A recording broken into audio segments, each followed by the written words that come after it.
tau. Dengan saya garang betul. Tak dengar lagi, orang semua tak dengar lagi. Voice audio ustaz semua garang dengan saya. Sekejap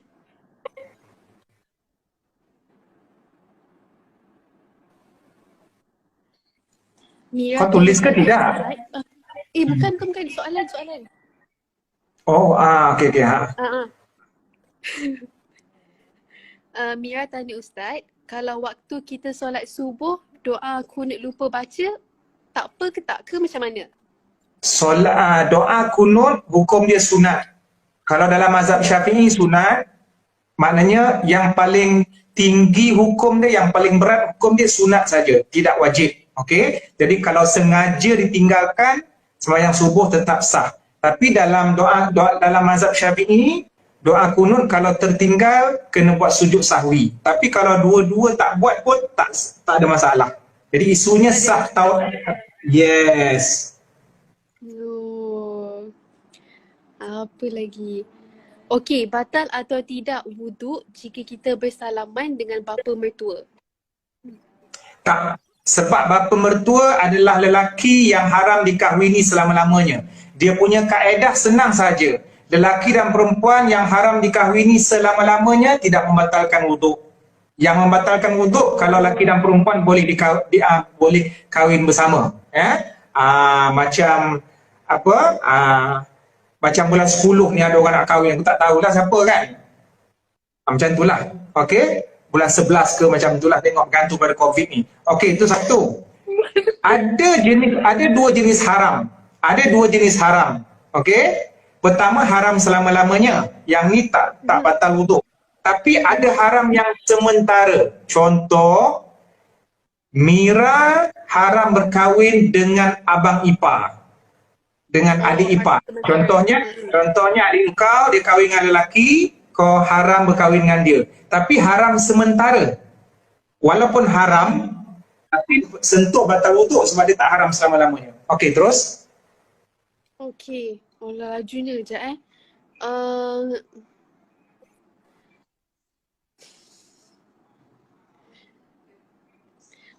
Kau merangkak ke baca ke tak? Bukan, sebab kadang banyak sangat soalan pelik-pelik Ustaz. Antara soalan pelik-pelik dia bila Ustaz nak kahwin, Ustaz tak nak simpan misai ke, apa benda. Apa pula kena mengena dengan aku pula nak tanya soalan aku nak kahwin dengan kau pula? Sebab tu saya kata habis. Ustaz kan kena marah-marah Ustaz. Okey, cepat. Kejap Ustaz. Aku baru lepas sarapan tadi. Okey. Macam mana yang dikatakan nikah gantung dan apa hukumnya? Nikah apa? Yang dikatakan nikah gantung? Nikah gantung ni ialah nikah khitbah. Nikah gantung ni dia macam ni tau. Nikah gantung ni dia sama macam nikah perkahwinan biasa. Cuma mungkin dia dilakukan mungkin sebab keadaan kedua-dua mempelai, lelaki dan perempuan tu mungkin masih belajar, lepas tu nak tunggu macam dah kerja lambat, nak mengelakkan daripada berlakunya maksiat dan seumpamanya, maka mereka dinikahkan awal, mungkin tak buat kenduri, mungkin tak tinggal bersama sebab komitmen masing-masing belajar kolej, tetapi mereka tetap sah sebagai suami isteri. Cuma dari segi nafkah, ada perbahasan, ada kewajipan yang digugurkan sementara waktu. Contohnya isteri tak boleh nak komitmen untuk masak suami dan suami tak boleh bagi nafkah sebab dia orang ni masih belajar. Selalunya nikah gantung ni mungkin di kalangan orang kata remaja-remaja macam tu ataupun orang yang perlu nikah. Student lah yang tak kerja lagi. Okey, faham. Kalau kita solat, kita gerak daripada 3 kali. Gerak sikit daripada 3 kali, batal ke tak solat kita? Okey, kalau gerak, okey. Kalau bergerak tu, kalau bergerak itu ada tujuan. Walaupun lebih daripada 3. Kata tujuan yang orang kata tujuan yang mendesak lah macam tu lah, yang perlu lah. Jadi walaupun lebih daripada 3 kali tak ada masalah. Tapi kalau tak ada tuntutan langsung, maka pergerakan yang banyak yang menampakkan dia seolah-olah macam semayang ke tak semayang ni, maka boleh membatalkan solat. Contohnya pergerakan yang perlu ni macam gempa bumi, kan ada kes gempa bumi video yang viral tu, ada orang dah berlari dah. Ada orang masih lagi berpegang kat situ dinding, lepas tu dia terpaksa bergerak lah ke dalam bumi tu. Faham? Okey Ustaz. Oh,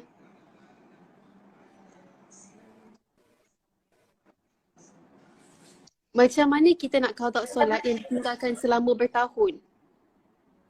Okey, bagi orang yang pada zaman jahiliahnya dulu, kemudian dia nak bertaubat, perkara pertama sekali yang dia kena buat ialah taubat.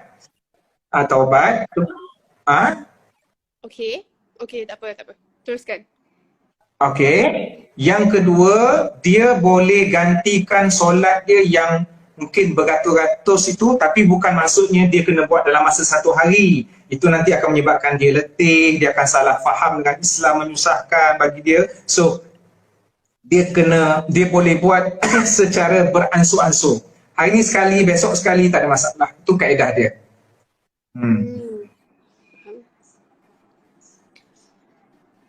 Ada yang tanya, kalau kita mati disebabkan COVID-19 ni mati syahid ke tak?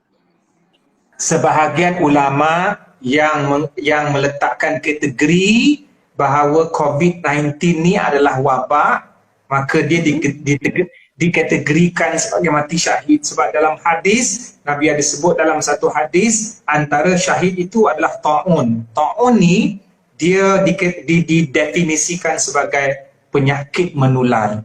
Jadi COVID-19 salah satu daripada bentuk penyakit menular. InsyaAllah siapa yang wafat dalam orang kata COVID-19 ni mati syahid. Ada satu hadis lagi Mira dan semua netizen.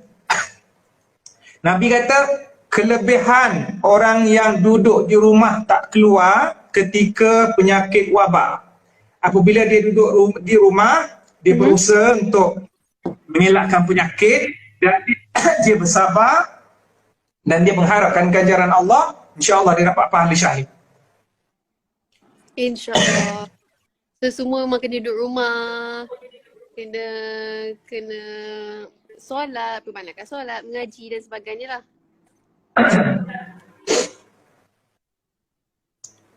Ustaz, kalau baca Quran, baca pandai tapi mungkin ada salah sikit-sikit, masih dapat pahala ke tak? Maksudnya kalau kita baca seorang Nabi ada sebut apa dia? dalam satu hadis, dengar tak suara Ustaz? Suara jelas. Dalam satu hadis sahih, maksudnya barang siapa yang membaca Al-Quran dengan fasih, maka dia bersama para malaikat yang mulia. Yang kedua pula, barang siapa yang membaca Al-Quran merangkak-rangkak sebutan huruf tak betul, dia dapat 2 pahala. Pahala pertama kerana kesungguhan dia bersusah payah menyebut huruf, dan pahala yang kedua kerana dia membaca Al-Quran. Jadi jangan putus asa bagi siapa yang tak reti baca Quran. Dia belajar, kadang-kadang ada setengah orang belajar tak boleh juga sebut huruf tu sebab pelat, teruskan membaca, pasti dapat pahala. Ini jaminan daripada Nabi. Apa masalah kau nak gelak-gelak?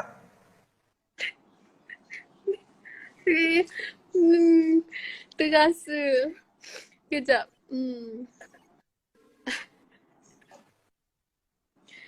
Banyak ni soalan ni. Okey, bolehkah kita niat puasa 2 sekaligus? Iaitu puasa ganti dengan puasa sunat pada hari yang sama? Puasa ganti boleh digabungkan dengan puasa sunat. Contohnya hari tu hari Isnin, kemudian dia nak puasa qada, dia niatkan qada sahaja. Dia niatkan qada, insya-Allah pahala puasa sunat Isnin akan ikut sekali. Yang tak boleh, puasa ganti gabungkan dengan puasa ganti jadi satu hari. Dekat situ dia cheat. Betul tak bahasa Inggeris aku? Kau ingat kau seorang tahu bahasa Inggeris? Kau sekolah tak? Maknanya puasa ganti dengan puasa ganti tak boleh. Patutnya hutang 2. Tiba-tiba dia pergi gabungkan dalam satu hari. Maknanya dia kena buat 2 hari. Ustaz sihat tak? Sihat. Aku makan tadi cili sambal. Ustaz. Okay. Kau doakan aku mati, Mira? Tak adalah.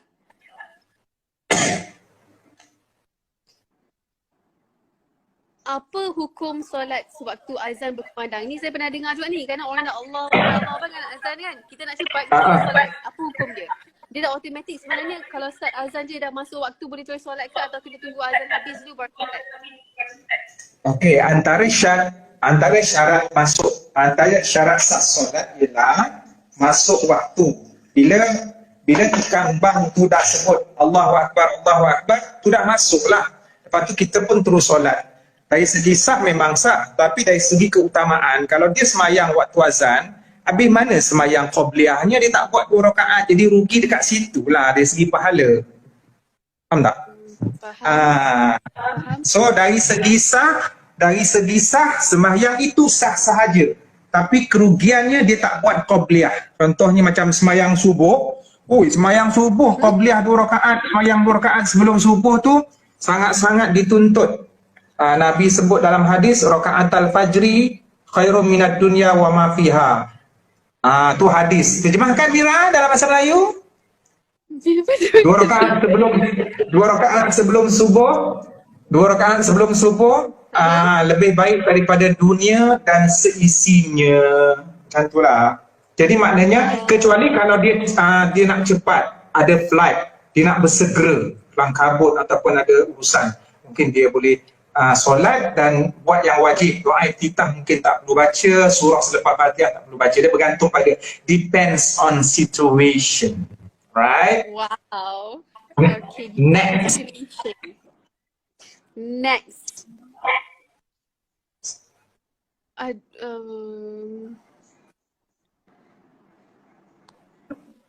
Apa lagi?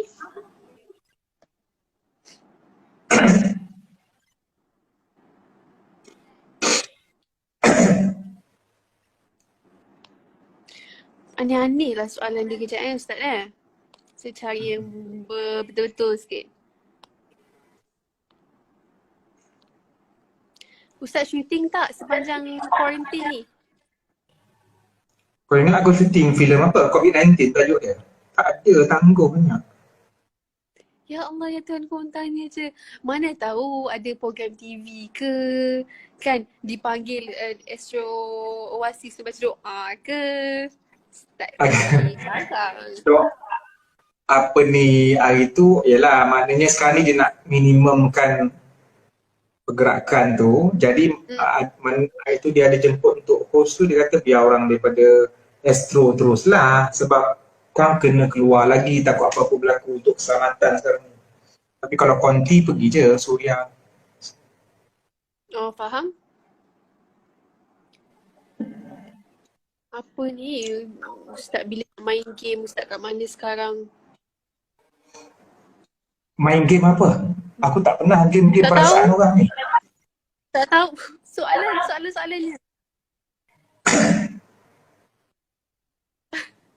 Apa pendapat tentang orang yang tak nak duduk rumah? Apa dia? Tak ada. Apa pendapat? Soalan pelik-pelik. Apa pendapat tentang orang yang tak nak duduk rumah? Ni lain punya soalan. Pendapat yang tak nak duduk rumah, hukum dia boleh membawa kepada dosa kalau dengan perbuatan dia tu menyebar spread out, alright? Spread out, menyebarkan virus tersebut. Engkau jangan, tak, masalahnya kenapa kau nak underestimate Ustaz tak erti bahasa Inggeris? Bila aku cakap bahasa Inggeris ni kau tiba-tiba macam boleh ke dia cakap? Mana dia tak cakap apa-apa pun? Ustaz ni pun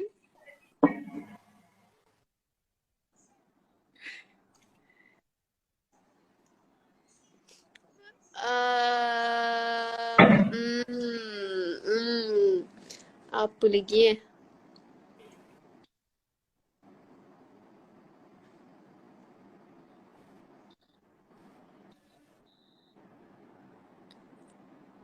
Sah atau tidak baca tahiyat akhir pendek? Ada ke tahiyat akhir pendek? Tahiyat akhir pendek sampai selawat sahaja. Maknanya asyhadu an la ilaha illallah wa asyhadu anna Muhammadar Rasulullah. Allahumma salli ala Muhammad wa ali Muhammad. Sampai situ dia tak baca yang selawat Ibrahimiyah, kama sallaita ala Ibrahim tu dia tak baca. Kama sallaita ala Ibrahim tu.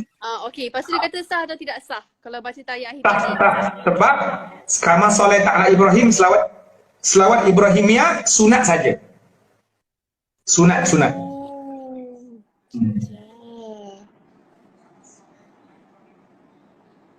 Kama sallaita ala Ibrahim innaka Hamidum Majid. Wa barik ala Muhammad wa ali Muhammad kama barakta ala. Yang tu sunat.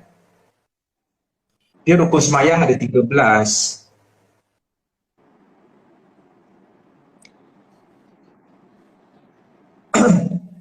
Kadang-kadang ada yang tak hafal Mira, macam campur dengan rukun negara.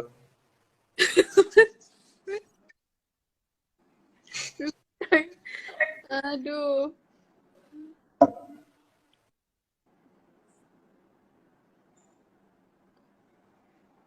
Boleh ke bayar zakat fidyah melalui membeli sumbangan yang berkaitan musim corona ni? Kalau dia begini, komitmen dia zakat fitrah, dia mesti memberikan komitmen itu pada pusat zakat lah. Sebab sistem dia kita kena bayar pada pemerintah. Adapun kalau dia nak bagi sedekah kepada corona, yang tu dikeluarkan sedekah yang lain. Kalau tak nanti tak terlunas hutang dia.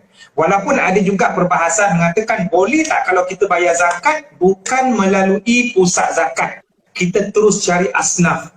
So ada isu dekat sini perbahasan. Yang sebaik-baiknya nak bayar zakat, tak payah cari. Bayar sahaja di pusat zakat, biar pusat zakat yang mengagihkan pembahagian tu kepada 8 orang asnaf yang layak menerima zakat. Itu lebih praktikal. Faham? Boleh ke wuduk kepala ikut belakang? Boleh ke abang wuduk kepala ikut belakang? Maksudnya apa macam ni? Kepala ikut belakang dia, kepala macam mana kepala itu? Kepala ikut belakang? Daripada sini lah tu. Boleh ke wuduk kepala ikut belakang? Sini tu daripada sini. Maknanya boleh lah. As long kepala, kan selalu macam ni, kita macam ni je. Lepas tu mungkin dia daripada sini. Jadi dalam perbahasan mazhab, kalau mazhab Syafi'i yang penting ada sekurang-kurangnya 3 helai rambut. Sikit pun tak apa. Lepas tu dalam mazhab Maliki pula, keseluruhan macam ni, kosok yang tu mungkin itu yang dimaksudkan. Tak ada masalah, yang penting ada kena kawasan kepala. Kawasan kepala.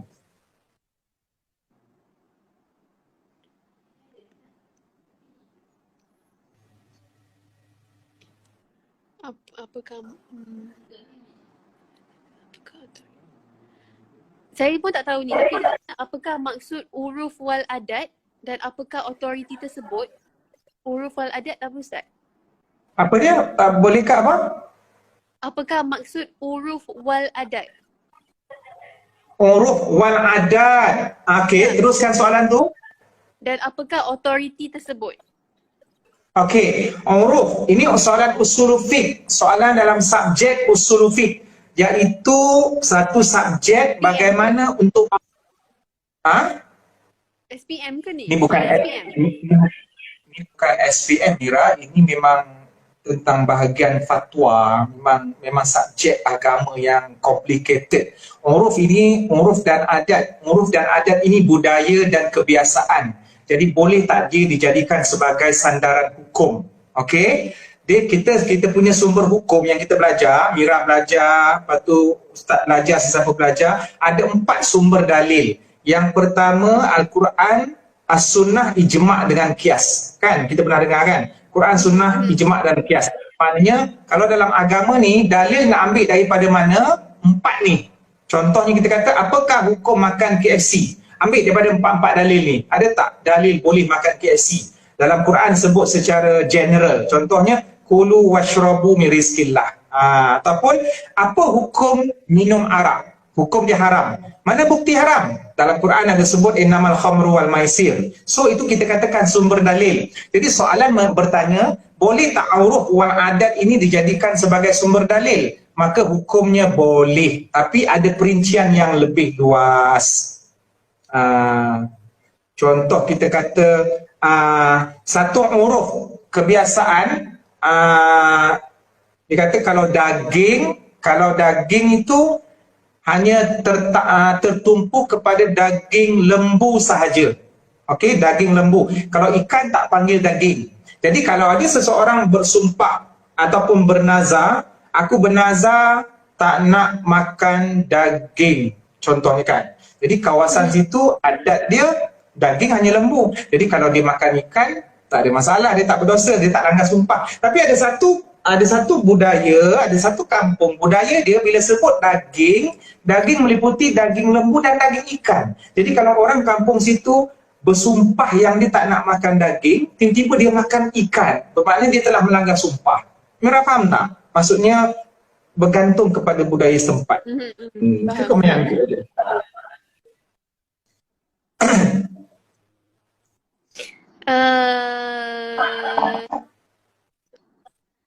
Kalau solat lebih atau terkurang rakaat tanpa sengaja, sah atau tidak? Kalau solat Terlebih atau terkurang rakaat tanpa sengaja.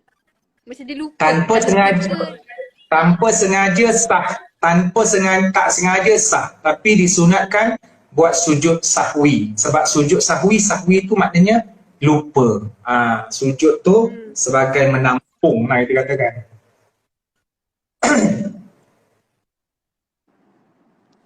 Kalau solat jemaah, imam dah baca Fatihah, makmum kena baca lagi ke tak? Mazhab Syafi'i, perbezaan pendapat di kalangan ulama. Okey, mazhab Syafi'i wajib baca Fatihah sama ada sembahyang jemaah ataupun sembahyang seorang. Tapi kalau mazhab Hanafi, sewaktu imam kita sembahyang jemaah, makmum tak wajib baca Fatihah, tak boleh. Bahkan mesti dengar bacaan imam. Kan selepas waladhdallin amin, lepas tu imam baca surah lain kan. Waktu tu makmum kena wajib dengar. So tak perlu baca sebarang bacaan. Tapi mana-mana pun so kat sini pun dia bergantung kepada keyakinan. Kita ikut mazhab apa? Kalau kita ni lebih yakin kepada Syafi'i, kita kena ikut mazhab Syafi'i. Kalau kita sengaja tinggalkan, tak sah lah. Mana boleh kita lawan kontra dengan keyakinan kita, kan? Okay.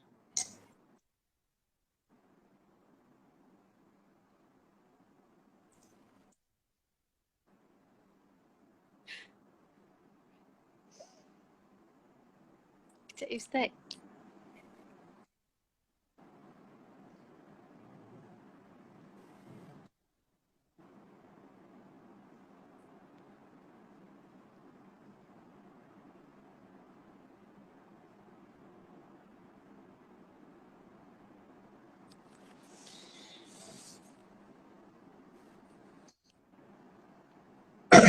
Okey lah, banyak persoalan berulang-ulang lah Ustaz. Kan, dia banyak soalan berulang-ulang. Dia apa, dia antara soalan-soalan yang ditanya pasal, okey, soalan yang berkenaan dengan COVID ni apa? COVID-19, apa soalan tentang COVID-19? Tak ada apa pun, macam mana nak istiqamah, apa lepas tu ada benda-benda lah macam adakah COVID-19 ni petanda kiamat lah, apa benda lah yang orang tanya kat sini. So saya tak adalah tanya Ustaz sebab macam banyak yang pelik-pelik sikit. Kalau soalan daripada engkau apa Mira?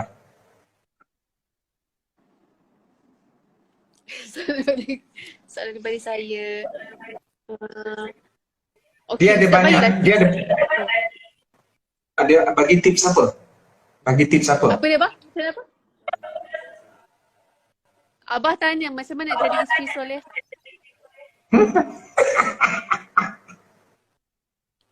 Abah tanya bukan saya. Macam mana nak jadi isteri soleh? Jawapan tu ada pada mak kau. Mesti mak jawab. Ya, mak kau kan, kita contoh terbaik kan tengok mak kita kan isteri soleha kepada abahnya juga. Ya. Macam mana abah boleh? Macam mana abah boleh? Tak apa dah soalan kau? Tak ada apa. Jangan melawan laki. Mulut tu jangan menjawab. Besok kalau laki kata macam tu, ikut dengar je. Macam tu lah kan. Saya tak melawan, baik je. Okey, Ustaz ceritalah sikit apa amalan yang boleh amalkan sepanjang COVID-19 ni. Specifically doa yang mudah doa yang mudah kita baca ke apa ke, macam mana ke. Dia ialah apa dia macam mana?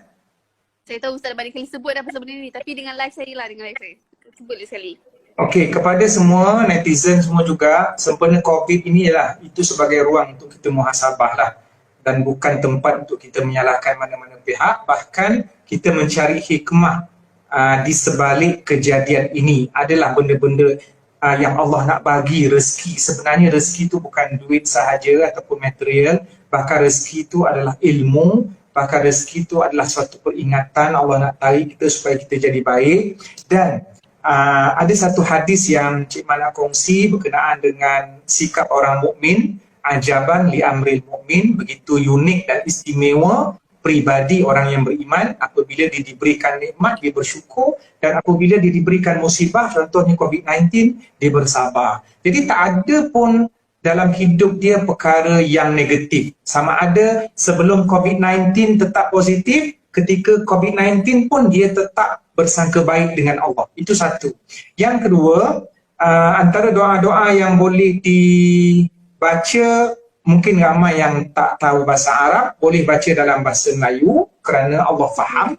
Yang penting antara rukun kita berdoa tu kita memuji Allah dan Rasul, pembuka dan penutup, dan kita juga khusyuk dan kita serius dengan apa yang kita minta, tidak memaksa Allah, tidak tergesa-gesa, bahkan disunatkan doa yang panjang.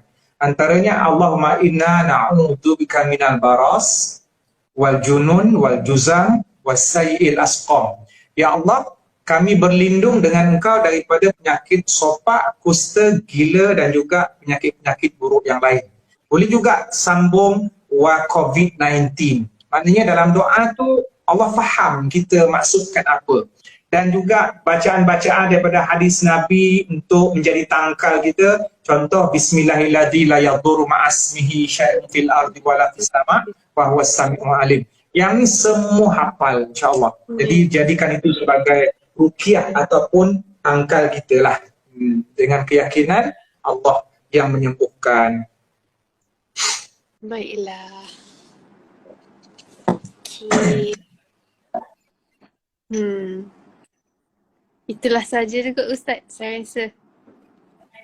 Okey, so maknanya kepada netizen-netizen, kalau ada kenduri-kenduri kahwin ke bila-bila jemput aku. Jangan tak jemput aku. Ke siapalah. Aku cakap ni umum. So jangan terasalah sesiapa pun. Okey.